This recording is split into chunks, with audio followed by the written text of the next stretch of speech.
Hi friends, welcome to concept. आज हमारा topic होगा performance management system versus performance appraisal system. Basically ये दोनों एचआर की टर्म्स हैं और किसी भी इंडस्ट्री के अंदर ये किसी ना किसी फॉर्म में कोई ऑर्गेनाइजेशन ले लें आप, उसके अंदर ये इम्प्लीमेंटेड होती हैं। क्वाइट पॉसिबल है कि किसी इंडस्ट्री के अंदर परफॉर्मेंस अप्रेजल सिस्टम हो, परफॉर्मेंस मैनेजमेंट सिस्टम वहाँ पे ना हो, क्योंकि ये सिस्टम जो सा ये 5 स्टेप अहेड है परफॉर्मेंस अप्रेजल से। तो this could be the case, लेकिन इन दोनों में से कोई ना कोई किसी ना किसी फॉर्म में इंडस्ट्री के अंदर मौजूद होता है, ठीक है। और इन केस अगर ना हो तो जो सी आपकी परफॉर्मेंस है उसकी जो सी वैल्यूएशन है तो that could be like this में। So let's move on. First we have performance management system. इसमें हमारे पास आता है आइडेंटिफाई आता है, मेयर आता है, मैनेज आता है और डेवलप आता है। और ये जो से चारों स्टेप है ये performance of the human resources के साथ रिलेटेड है। ह्यूमन रिसोर्सेज इसमें क्या है कि जो सा हमने टैलेंट है उसको जिसको हमने रिक्रूट किया हुआ है फॉर अ स्पेसिफिक रोल, ठीक है जी, उसके बारे में है ये। तो उसकी परफॉर्मेंस को आइडेंटिफाई करना, उसकी परफॉर्मेंस को मेयर करना, उसकी परफॉर्मेंस को मैनेज करना, उसकी परफॉर्मेंस को डेवलप करना। तो 4 स्टेप में डिवाइड किया हुआ है परफॉर्मेंस मैनेजमेंट सिस्टम को। जो सी नेक्स्ट स्लाइड है उसमें ये विद एग्जांपल्स एक्सप्लेन किया जाएगा, तो आपको जो सी ये चीज़ें ज़्यादा बेहतर क्लियर हो जाएंगी। So here we are, first we have identifying, planning and goal setting. अगर हम प्लानिंग की बात करें, फर्स्ट स्टेप की बात करें, जो सा परफॉर्मेंस मैनेजमेंट सिस्टम है जो आइडेंटिफाई है, इस ये स्टेप तब से स्टार्ट हो जाएगा जब आपके पास एक नीड क्रिएट होगी एक स्पेसिफिक रोल के लिए।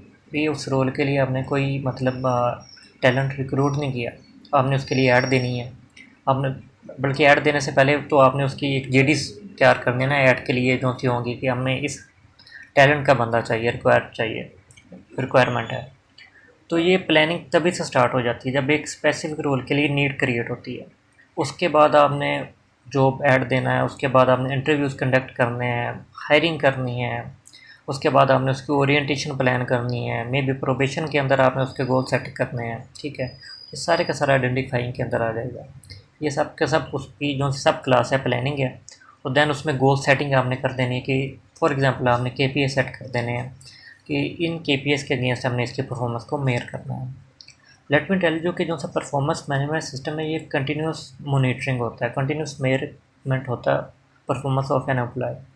परफॉर्मेंस जबकि अप्रेजल जो सा सिस्टम होता है ये पीरियडिकली 3 माह बाद, 6 माह बाद, 9 माह बाद, साल बाद परफॉर्मेंस इवैल्यूएशन होती है। तो जो सा परफॉर्मेंस मैनेजमेंट सिस्टम है ये कंटिन्यूसली मोनीटर हो रहा होता है। तो सेकंड स्टेप जो सा हमारा वो मेयरमेंट है। तो इसमें जो सी मॉनिटरिंग है ये कंटिन्यूस मॉनिटरिंग है। ये इस तरह नहीं है कि 3 माह बाद आपने उसका कोई मॉनिटर करना है, कोई वैल्यूएट करना है, कोई 6 माह बाद करना है।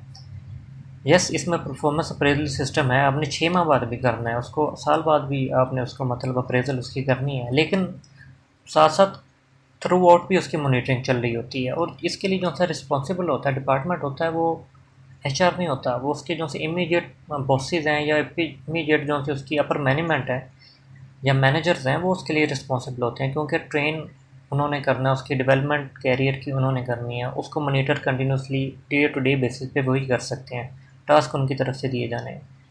तो आइडेंटिफाई के तो अंदर ये आ गया कि आपने एक स्पेसिफिक रोल नीड क्रिएट हुई है, उसके अगेंस्ट आपने एक टैलेंट को रिक्रूटमेंट करनी है उसके, और उसके लिए गोल सेट करने हैं।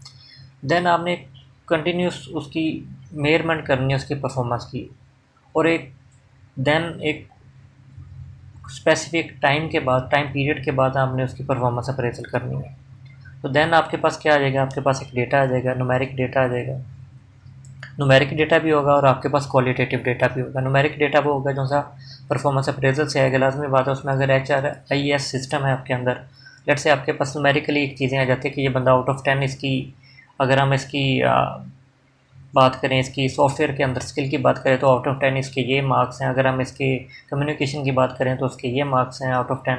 तो ये तो परफॉर्मेंस अप्रेजल में आ गया, लेकिन मॉनिटरी के अंदर ये इसका क्वालिटेटिव एनालिसिस भी होगा मैनेजर्स का, कि अगर हमने इसके 6 महीने हमने इसको ऑब्जर्व किया तो इस बंदे के अंदर इसके एट्रीब्यूट्स क्या हैं, इखलाक किस तरह का है इसका, इसकी कम्युनिकेशन किस तरह है, उठना बैठना किस तरह, तो ये उसके अंदर भी आ जाएगा। तो इसमें क्वालिटेटिव प्लस क्वान्टिटेटिव तकरीबन दोनों चीज़ें आ रही होती हैं। देन इसके अंदर आ जाता है मैनेज। अब आपके पास परफॉर्मेंस अप्रेजल आ गया, लाजमी बात है हमने उसकी बेस पे उसको उसकी परफॉर्मेंस को वैल्यूएट करना है। ये भी कह सकते हैं उसको हायर एंड फायर का डिसीजन लेना है, लेकिन परफॉर्मेंस मैनेजमेंट सिस्टम में इस तरह की चीज़ें नहीं होती। आपने उसको एक फ़ीडबैक देना है मैनेजिंग के अंदर, उसको रेट करना है पहले तो, देन आपने एक फ़ीडबैक देना है और उस फीडबैक के ऊपर आपने कंस्ट्रक्टिव डेवलपमेंट करनी है और उसके अपने केपीआईज आप जनरेट कर सकते हैं, नए टारगेट्स आप डिफाइन कर सकते हैं, जो से उसके अगर की एरियाज़ हैं जिनको प्रूव करने की ज़रूरत है आप उनके ऊपर बात की जा सकती है और डेफिशिएंसीज के ऊपर बात की जा सकती है और अगर उसने कुछ अच्छी परफॉर्मेंस की उन एरियाज़ के ऊपर बात की जा सकती है, उनको मज़ीद बेहतर करने पर बात की जा सकती है। तो मैनेजिंग के अंदर ये चीज़ें आ जाएंगी कि आपने उसको किस तरह परफॉर्मेंस अप्रेजल है या उसकी कंटिन्यूस जो सी आपने मॉनिटरिंग की है उसको किस तरह आपने मैनेज करना है फॉर द नेक्स्ट स्टेज, अगली स्टेज के लिए। देन आपके पास आता है डेवलपिंग, इसमें आपकी आ जाती है ट्रेनिंग्स आ जाती हैं, कैरियर डेवलपमेंट आ जाता है। ट्रेनिंग्स आपने करवानी होती हैं, एचआर डिपार्टमेंट उसके लिए रिस्पॉन्सिबल है, इमीडिएट जो से मैनेजर्स हैं वो रिस्पॉन्सिबल है, क्योंकि इसके अंदर कंटिन्यूस मॉनिटरिंग हो रही होती है और कंटिन्यूस ही डेवलपमेंट हो रही होती है। तो इसमें आपने थ्रू आउट, इसमें और भी बड़ी चीज़ें हैं डेवलपमेंट के अंदर। फॉर एग्जांपल आप जॉब स्कोप है उसका इलाज कर सकते हो, ठीक है। पहले उसके पास एक स्पेसिफिक एरिया था, आपने जॉब रिस्पॉन्सिबिलिटीज़ हैं वो ज़रा दार करती हैं उसके अंदर, आपने उसको जो सी जॉब एम्पावरमेंट है वो ज़्यादा दे दी। पहले जॉब एम्पावरमेंट इतनी नहीं थी, आपने ज़्यादा एम्पावरमेंट दे दी उसको। तो ये चीज़ें कैरियर डेवलपमेंट के अंदर स्ट्रिंग एंड बेनिफिट सैलरीज वो एक अलग चीज़ें हैं, एक्सटेंसिंग फैक्टर हैं वो भी, लेकिन आपने जॉब एम्पावरमेंट दे दी, आपने उसकी एवेल्यूशन ज़रा बेहतर कर दी, कम्युनिकेशन का स्टाइल ज़रा बेहतर कर दिया, उसकी जो सी प्रोफेशनल ट्रेनिंग्स हैं उनके ऊपर वर्किंग करना स्टार्ट कर दी। तो ये 4 स्टेप हैं। इस तरह जो सा आपका टैलेंट होता है वो ज़्यादा बेहतर तरीके से डेवलप होता है। तो आपने आइडेंटिफाई करना है उसको टैलेंट को, उसके बाद उसकी मेजरमेंट करनी है परफॉर्मेंस को, देन उस परफॉर्मेंस को मैनेज करना है, किस तरह मैनेज आप लेके चलते हैं, देन आपने उसको डेवलप करना है, एक फर्दर स्टेप के लिए आपने उसको डेवलप करना है। नो हमारे पास आता है परफॉर्मेंस अप्रेजल सिस्टम। हमने यहाँ पे भी परफॉर्मेंस अप्रेजल सिस्टम की बात की थी कि मेयर के अंदर जब हम परफॉर्मेंस मैनेजमेंट सिस्टम के अंदर मॉनिटरिंग करें तो उसके अंदर एक परफॉर्मेंस अप्रेजल सिस्टम भी है कि आप एक पीरियडिकली एक स्पेसिफिक पीरियड के बाद, फॉर एग्जांपल आप 6 माह के बाद उसको एवेल्यूट कर रहे हो। तो मोस्ट ऑफ द इंडस्ट्रीज़ में परफॉर्मेंस अप्रेजल सिस्टम तो होता ही होता है, मतलब हमें 6 माह बाद एवेल्यूट करना है या यूजुअली कंपनीज साल बाद एवेल्यूट करते हैं जिसमें वो इंक्रीमेंट्स वगैरह भी लगाती हैं। तो परफॉर्मेंस अप्रेजल सिस्टम है क्या? ये है assessment of the performance of an individual based on pre determined standards. क्या स्टैंडर्ड्स हो सकते हैं? ये केपीआईज हो सकते हैं, आपने केपीआईज उनके डिफ़ाइन किए हुए हैं, ठीक है जी, कि आपने ये आपके की परफॉर्मेंस इंडिकेटर है और इनके अगेंस्ट आपकी वैल्यूएशन होनी है। और इनके अगर केपीआईज नहीं है तो एक जो भी आपका मैनेजर है उसने आपको इवेल्यूट करना है और उसने आपको थ्रू आउट द ईयर या थ्रू आउट द 6 मंथ जो भी टारगेट्स दिए हुए हैं या जो भी उसने आपकी परफॉर्मेंस वैल्यूएशन की है उसकी बेस में आपकी अप्रेजल हो जाएगी। Then employees are rewarded based on their performance valuation. Usually इसी तरह होता है कंपनीज़ के अंदर। Performance appraisals happen periodically. Targets could be revised for future once the PA is done. अगर आपकी परफॉर्मेंस अप्रेजल होगी, आपने टारगेट्स अचीव कर लिए हैं तो टारगेट्स रिवाइज हो जाएंगे, कोई और आपको टारगेट्स मिल जाएंगे या उन्हीं टारगेट्स के अंदर फर्दर चैलेंजेस जो से होंगे वो इंक्लूड हो जाएंगे। तो अगर हम इनमें बेसिकली बात करें परफॉर्मेंस अप्रेजल और परफॉर्मेंस मैनेजमेंट सिस्टम की, तो वो एक कंटिन्यूस सिस्टम है जो सा from the very first day till the very and day of the year वो आपका चलता रहता है। आपकी इवैल्यूएशन होती रहती है, ट्रेनिंग्स होती रहती हैं, डेवलपमेंट्स होती रहती हैं। फीडबैक भी ज़रूरी नहीं है उस सिस्टम के अंदर कि आपने जी फीडबैक देना है 6 माह बाद जाके देना जब उसकी मेजरमेंट होती है। मैंने आपको बताया था यहाँ पे क्वांटिटेटिव मेयर भी आ रही है, क्वांटिटेटिव भी आ रही है, ठीक है। तो मॉनिटर के अंदर आपकी क्वालिटेटिव है, डे टू डे बेसिस पे आप उसको मॉनिटर कर रहे हो, तो डे टू डे बेसिस पे ही आप उसको फीडबैक भी दे सकते हैं। इसलिए एचआर का काम नहीं होता, ये इमीडिएट जो से मैनेजर्स जाते हैं ये उनका काम है। तो परफॉर्मेंस मैनेजमेंट सिस्टम एक कंटिन्यूस सिस्टम है आपका जो सा डे टू डे बेसिस पे चल रहा होता है, जबकि परफॉर्मेंस अप्रेजल सिस्टम है ये पीरियडिकली होता है और यूजुअली कंपनीज के अंदर ये इम्प्लीमेंटेड होता है।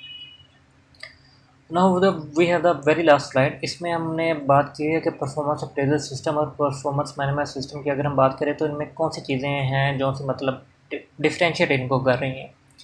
परफॉर्मेंस अप्रेजल की बात करें तो ये एक सिस्टम है, for example HRIS human resource information system है, वो आपने इन्फॉर्मेशन कलेक्ट करनी है। तो जब भी आप इन्फॉर्मेशन कलेक्ट करते हैं वो आपके पास एक न्यूमेरिक डेटा आता है, ठीक है। तो ये क्या होगा, ये आपके पास एक क्वांटिटेटिव नेचर होती है इसकी। आपके पास एक डेटा आता है जिसकी बेस पे आप उसको एक रेटिंग करते हैं और देन आप उसकी मतलब रिवार्ड्स दे सकते हैं, आप उसकी परफॉर्मेंस को वैल्यूट कर सकते हैं। तो ये एक सिस्टम होता है जो सा कंपनी के अंदर इम्प्लीमेंटेड होता है। जो सा परफॉर्मेंस मैनेजमेंट सिस्टम है ये एक प्रोसेस है और आपको पता है कि जो सा प्रोसेस होता है वो यूजुअली कंटिन्यूस होते हैं।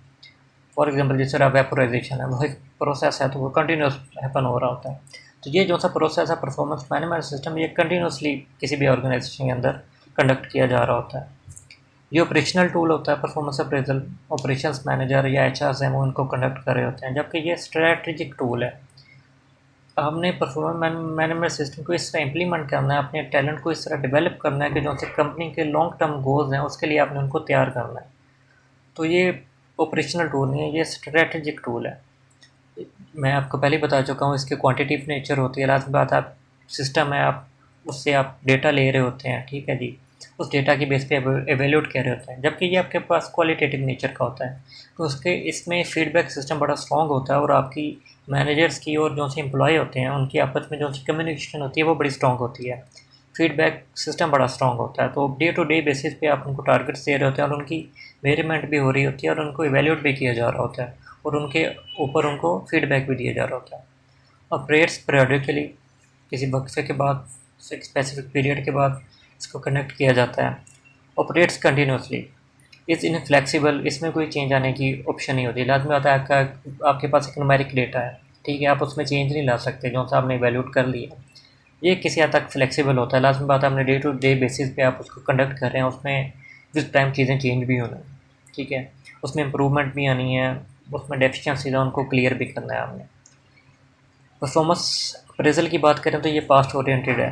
फॉर एग्जांपल, आपने 6 माह के लिए उसको एवेल्यूएट करना है, तो 6 माह गुजर गए हैं, ठीक है, तो परफॉर्मेंस आपने एवेल्यूएट करनी है पास्ट ओरिएंटेड बेस पे। लेकिन ये फ्यूचर ओरिएंटेड है। फ्यूचर ओरिएंटेड किस तरह, मैंने आपको बताया कि ये स्ट्रेटेजिक टूल के तौर पे यूज़ हो रहा है कि कंपनी के जो से लॉन्ग टर्म गोल्स हैं, फ्यूचर के जो से गोल्स हैं, उनके लिए आपने टैलेंट को डेवलप करना है। तो परफॉर्मेंस मैनेजमेंट सिस्टम है जो सा कंटिन्यूस सिस्टम है और ये फ्यूचर ओरिएंटेड होता है कि हमने कंपनी के जो से गोल्स हैं उनको किस तरह अचीव करना है। सेंस ऑफ फेयर होती है इसमें किसी ना किसी हद तक। लाजमी बात, आपका एक न्यूमेरिक डेटा आ रहा होता है। इसमें वैसे भी एक सिंपल भी सोचने वाली बात है, अगर आपको 10 में से नंबर मिलने हैं तो आप एक सोच है कि ज़्यादा आते हैं कम आते हैं, लेकिन इसमें इस तरह की नहीं होती। सेंस ऑफ ऑनरशिप होती है, क्योंकि मैनेजर आपके साथ मिलकर काम कर रहे होते हैं, आपको कैरियर को डेवलप कर रहे होते हैं, आपकी ट्रेनिंग्स हो रही होती हैं, डे टू डे बेसिस पे आपको असाइनमेंट्स मिल रही होती हैं, या आपकी असाइनमेंट्स ना भी मिले तो आपकी एटलीस्ट परफॉर्मेंस मेजरमेंट हो रही होती है, ठीक है। तो इसमें किसी हद तक आप कह सकते हैं सेंस ऑफ फेयर भी जो से हम जैसे लोग होते हैं उनके लिए मे भी हो, परफॉर्मेंस अच्छी ना हो। लेकिन परफॉर्मेंस मैनेजमेंट सिस्टम की बात करें तो इसमें सेंस ऑफ ओनरशिप आती है। So that was all from my side. Channel को सब्सक्राइब लाजमी कीजिएगा। Thank you.